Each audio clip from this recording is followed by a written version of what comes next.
أعوذ بالله من الشيطان الرجيم بسم الله الرحمن الرحيم وإذ قلتم يا موسى لن نصبر على طعام واحد فادع لنا ربك يخرج لنا مما تنبت الأرض من بقلها وقصائها وفومها وعدسها وبصلها قال أتستبدلون الذي هو أدنى بالذي هو خير اهبطوا مصرا فإن لكم ما سألتم وضربت عليهم الذلة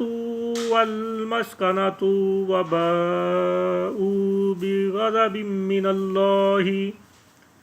ذلك بأنهم كانوا يكفرون بآيات الله ويقتلون النبيين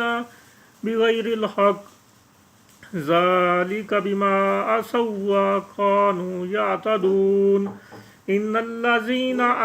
آمنوا والذين هادوا والنصارى والصابئين من آمن بالله واليوم الآخر وعمل صالحا فلهم أجرهم عند ربهم ولا خوف عليهم ولا هم يحزنون وإذ أخذنا ميثاقكم ورفعنا فوقكم الطور خذوا ما آتيناكم بقوة واذكروا ما فيه لعلكم تتقون ثم توليتم من بعد ذلك فلولا فضل الله عليكم ورحمته لكنتم من الخاسرين ولقد علمتم الذين اعتدوا منكم في السبت فقلنا لهم كونوا قردة خاسئين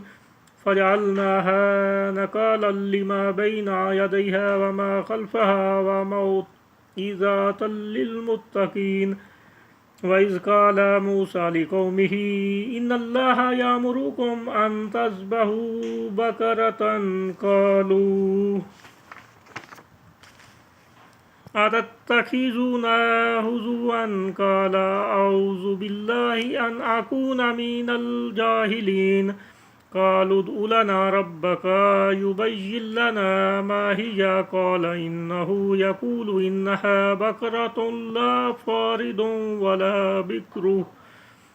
أوان بين ذلك فافعلوا ما تؤمرون قالوا ادع لنا ربك يبين لنا ما لونها قال إنه يقول إنها بقرة صفراء فاقع لونها تسر الناظرين قالوا ادع لنا ربك يبين لنا ما هي إن البقرة تشابه علينا وإنا إن شاء الله لمهتدون